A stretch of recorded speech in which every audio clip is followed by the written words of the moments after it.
మనిషి యొక్క జీవితము తారుమారైపోయి, మనిషి యొక్క పరిస్థితులు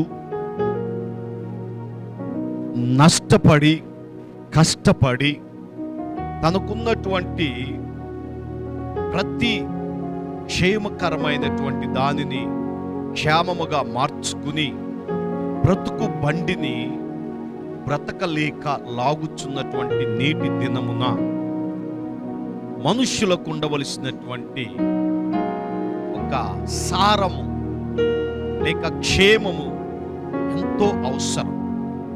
నిస్సారమైన జీవితాన్ని సారవంతముగా చేయగలిగినటువంటిది నిస్సారమైన జీవితం. ఈరోజు ప్రతి ఒక్క యవనస్తుల్లో, యవనస్తురాలలో, ప్రతి ఒక్కరిలో కూడా ఒక నిస్సహాయత, హెల్ప్లెస్నెస్, ఎంతో నిస్సహాయత కలిగినటువంటి జీవితాన్ని జీవిస్తూ ఆశలు ఉన్న వాటిని చంపివేసుకుని వారి యొక్క భవిష్యత్తునంతటిని కూడా నాశనము చేసుకుని బ్రతుకు బ్రతుకు బ్రతుకు అంటూ ఈ జీవితాన్ని ముందుకు నడిపిస్తున్నారే తప్ప వారి జీవితంలో ఉండవలసినటువంటి ఒక సారవంతమైనటువంటి పరిస్థితులు లేవు. ఈరోజు నా ప్రియ దేవుని బిడ్డలారా, నిస్సారమైన జీవితాన్ని నీవు కలిగి ఉండుటకు గల కారణం ఏమిటో మొదటగా తెలుసుకో, మొదటగా అర్థం చేసుకో. దాని నుండి నువ్వు బయటకు రా. ఎందుకు నీ బ్రతుకు, నీ జీవితము నిస్సారమైపోయినది? అపజయం, ఆర్థిక సమస్యలు, ఆరోగ్య సమస్యలు, కుటుంబ సమస్యలు, ఎక్కడ కూడా సంతోషము లేనటువంటి నిస్సహాయతలో నీవు మిగిలిపోతున్నావు, నిలవబడిపోతున్నావు. దీనికి గల కారణం ఏమిటో ఒక్కసారి ఆలోచన చేసినట్లయితే, మరి దీనికి నేను ఒక 3 మాటలు చెప్పగలుగుతాను. మొదటిది అవిధేయత. నా ప్రియ యవనస్తుడా, నా ప్రియ యవనస్తురాలా, నీ ఒబీడియన్స్ కోల్పోతున్నావు. డిసొబీడియన్స్, అవిధేయతలోకి రావటం వల్ల నీ జీవితానికి ఉన్నటువంటి సారవంతమైన పరిస్థితులు నిస్సారముగా మారిపోతున్నాయి. రెండవదిగా, దేవుడు నీకిచ్చినటువంటి జీవితము కొరకు ప్రయాసపడు, కష్టపడు, శ్రమపడు. ఈరోజు చాలా మంది వారికి ఇవ్వబడినటువంటి జీవితము కొరకు ప్రయాసపడటల్లా, కష్టపడటల్లా, శ్రమ పడటల్లా. ఏదో బ్రతుకుచున్నాము, ఏదో జీవిస్తున్నాము అనేటువంటి ఒక భ్రమలో వారు బ్రతుకుతూ ఉన్నారు. గమనించండి, ఒక జీవితమును కట్టుకోవాలి అంటే, ఒక వ్యవస్థను నిర్మించాలి అంటే, ఒక కుటుంబమును నిలవబెట్టుకోవాలి అంటే ప్రయాసపడాలి, శ్రమపడాలి, కష్టపడాలి. అప్పుడే నీవు నిస్సారములో నుండి సారవంతములోనికి వస్తావు. మూడవదిగా, మీ యొక్క సమయమును మీరు గుర్తించడం, మీ యొక్క సమయమును గ్రహించటంలా ఎంతో సమయాన్ని వ్యర్థం చేస్తూ మీ సారవంతమైనటువంటి పరిస్థితులను నిస్సారమైనటువంటి స్థితిలోనికి తెచ్చుకుంటున్నారని దేవుని సేవకునిగా తెలియపరుస్తూ, నిస్సారమైన జీవితాన్ని సారవంతముగా చేయగలిగినది రోజు మీరు ఈ అనుభవంలోనికి వచ్చి ఈ చక్కని మాటల చేత మిమ్ములను మీరు బలపరుచుకుని ఒక సారవంతమైనటువంటి జీవితాన్ని మీరు కలిగి ఉండాలని దేవుని సేవకునిగా మిమ్ములను నేను ప్రోత్సాహపరుస్తూ ఉన్నా.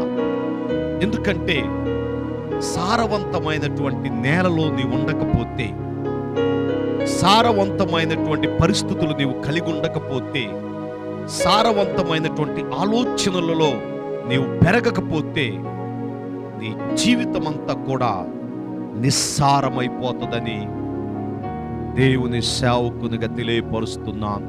అది మీరు కూడా గుర్తించితే మంచిది అని నేను మీకు హెచ్చరిస్తూ ఉన్నా. చూడండి,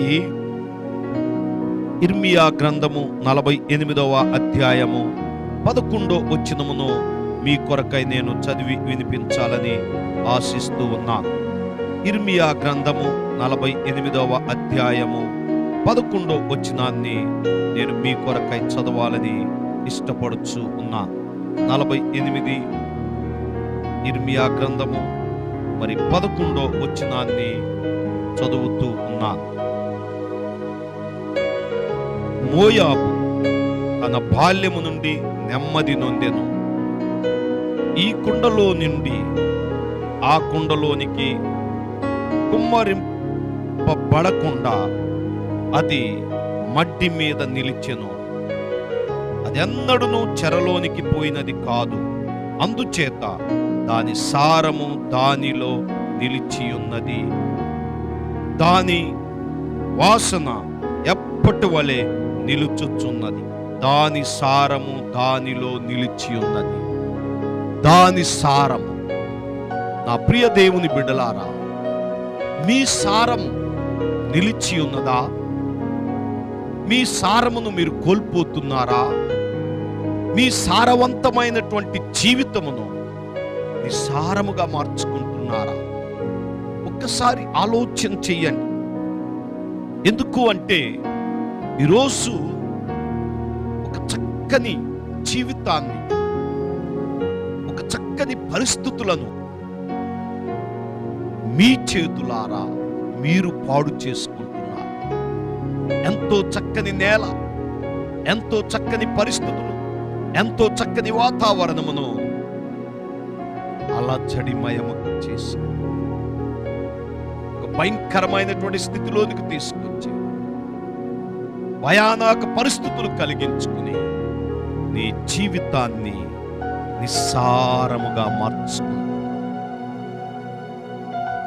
నిస్సారమైన జీవితాన్ని సారవంతముగా చేయగలిగినటువంటి దేవుని యొక్క సన్నిధిని నీవు అనుభవించు. దేవుని యొక్క వాక్యమునకు లోబడక,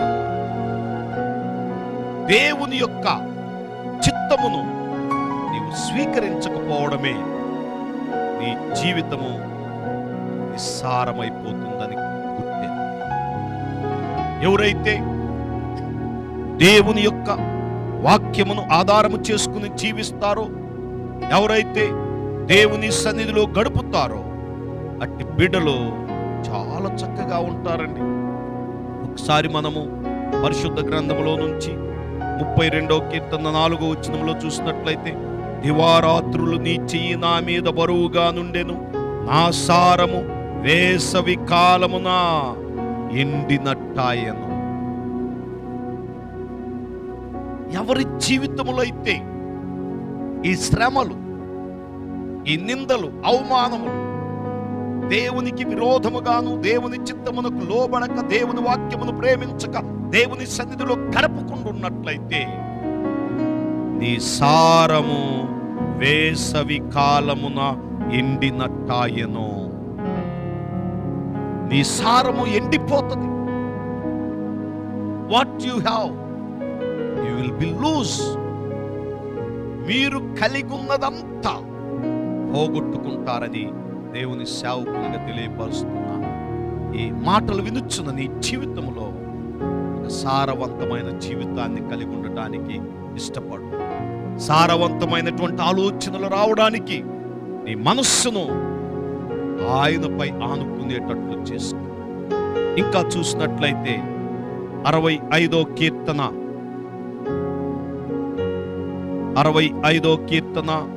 11వ వచనము అలాగే 12 వచనాలు నేను చదువుతున్నాను, వినండి.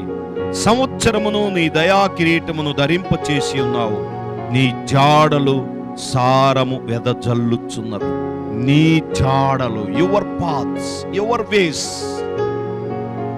ఎవరైతే దేవుని మార్గములో ఉంటారో, ఎవరైతే దేవుని ఆలోచన చొప్పున నడుస్తారో, వారి యొక్క సారమంట వెదజల్లుతుందంట. వెదజల్లేటువంటి ఒక శక్తివంతమైనటువంటి సారము కలిగి నీవు అనేక మంది ఎదుట దీవెనకరముగా ఉంటావు.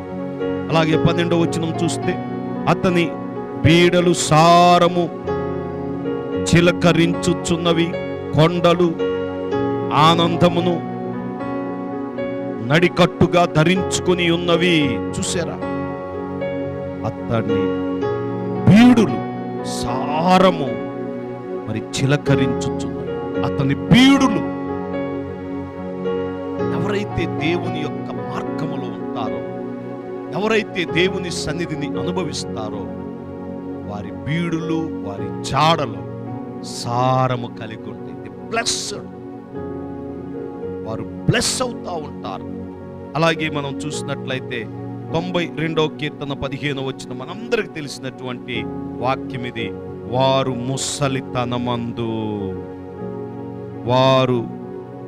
ముసలితనమందు ఇంకనూ చిగురు పెట్టుచుందురు, సారము కలిగి పచ్చగానుందురు. సారము కలిగి పచ్చగానుందురు.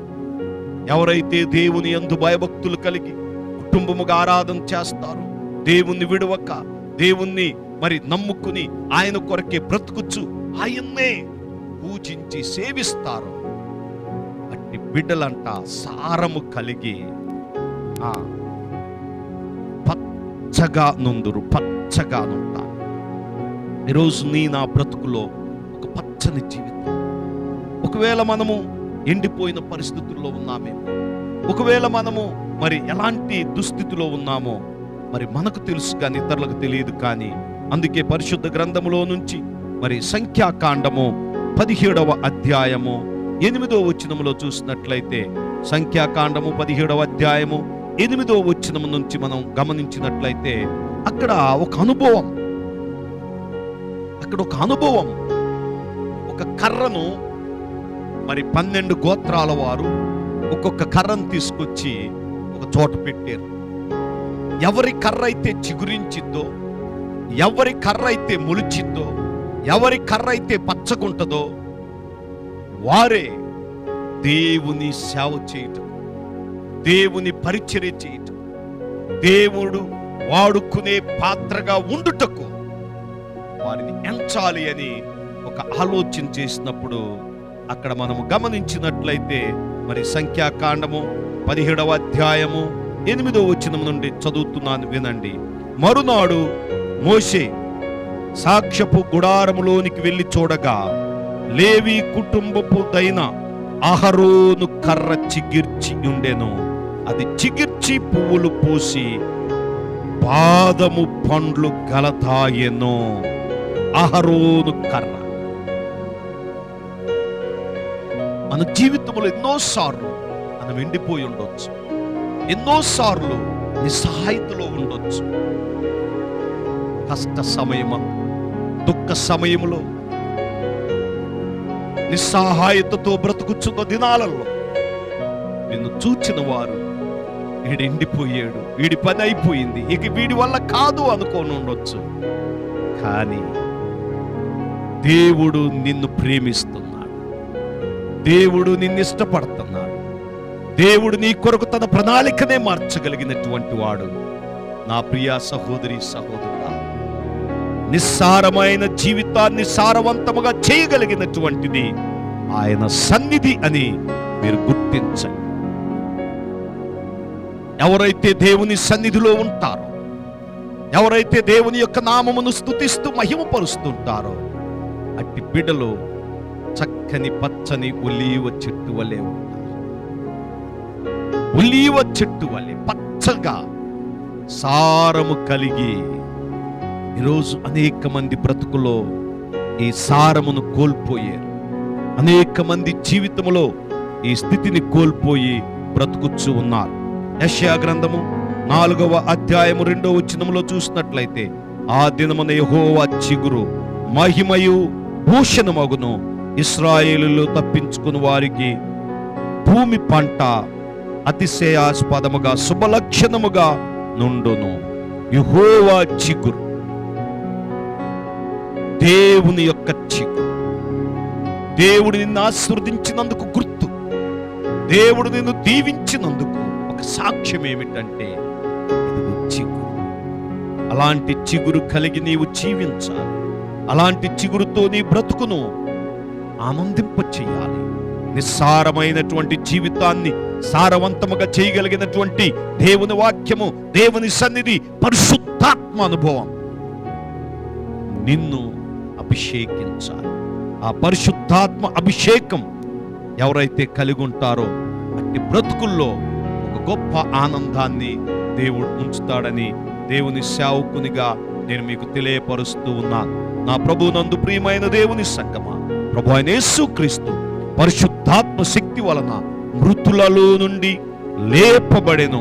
ఎఫెసులోనున్న విశ్వాసుల కొరకు పౌలు ఇలా ప్రార్థిస్తున్నాడు, ఆయన మిమ్మును పిలిచిన పిలుపు వలన ఆయన నిరీక్షణ ఎట్టిదో, పరిశుద్ధులలో ఆయన స్వాస్థ్యం యొక్క మహిమైశ్వర్యం ఎట్టిదో, ఆయన క్రీస్తునందు వినియోగపరిచిన బలాతిశయమును బట్టి విశ్వసించు మనయందు ఆయన చూపుచున్న తన శక్తి యొక్క అపరిమితమైన మహాత్మమై ఎట్టిదో మీరు తెలుసుకొనవలనని మన ప్రభు అయిన యేసు క్రీస్తు యొక్క దేవుని నామమున మీకు మనవి చేస్తూ, ఆయన శక్తిమంతుడు, ఆయన మరణమును గెలిచిన వాడు.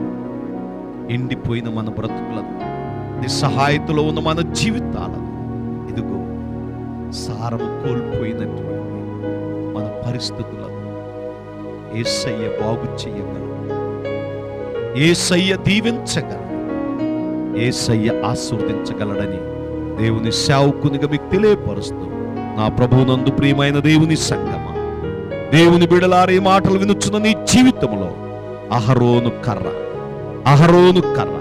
ఏ రీతిగా అయితే చిగురించిందో, దేవుని సేవకుని చేతిలో నీ ఉంటే, దేవుని సన్నిధిలో నీ ఉంటే, దేవుని నామమును నీవు ఆరాధిస్తూ మహిమపరుస్తున్నట్లయితే నీవు సారము కలిగి చక్కని చిగురు కలిగి ఉంటావు. ఆ చిగురే నీ చిరునవ్వుకు చిహ్నం. దేవుడు నీకు ఇచ్చిన ప్రతి తలాంతు, దేవుడు మీకు ఇచ్చినటువంటి ప్రతి దానిని కూడా దేవుని మహిమ కొరకై వాడండి, దేవుని యొక్క ఘనత కొరకై వాడండి. దేవుడు మీకు సారమును కలగజేస్తాడు. దేవుడు మీకు కావలసినటువంటి సమృద్ధిని సమకూరుస్తాడు. ఈ రోజుల్లో చాలా మంది ఈ లోకపు సమృద్ధిని చూచి, ఈ లోకపు పరిస్థితులను చూచి కన్ను మిన్ను కనపడకుండా ప్రవర్తిస్తూ ఉన్నారు. కానీ అది ఇంతలో ఉంటది, అంతలో మాయమైపోతుందని వారికి తెలియదు. కానీ దేవుని చేత ఆశీర్వదించబడితే, దేవుని చేత దీవించబడితే అది ఎప్పటికీ దీవెనగానే ఉంటుంది. ఎవరు ఎన్ని అనుకున్నా, ఎవరు ఎన్ని మాటలు మాట్లాడినా, ఇదిగో నీవు దీవించబడతావు, నీవు చిగురు పెట్టబడతావు. అహరోను కర్ర వలె నీవు చిగురించాలి అంటే ఇదిగో దేవుని సన్నిధిలో నీవు ఉండడం నేర్చుకో, దేవుని నామమును మహింపరచడం నేర్చుకో. దేవుడు నిస్సారమైనటువంటి జీవితాన్ని సారవంతముగా చేయగలిగిన వాడు. నిస్సహాయతలో ఉన్నటువంటి ప్రతి వ్యక్తికి ఆయన సహాయము చేసి వారిని బహుగా దీవిస్తాడు. ఆశలు లేని వేళ ఆశలు కలిగించే దేవుడని మనము గుర్తిరిగినట్లయితే నీ జీవితము సారవంతముగా మార్చబడుతుంది. చిగురు వేయబడి అనేక మందికి సాక్ష్యముగుంటావని దేవుని సేవకునిగా తెలియపరుస్తూ, దేవుడు తన మాటలు మన ఎన్నికలు దీవించి ఆశీర్వదించును గాక.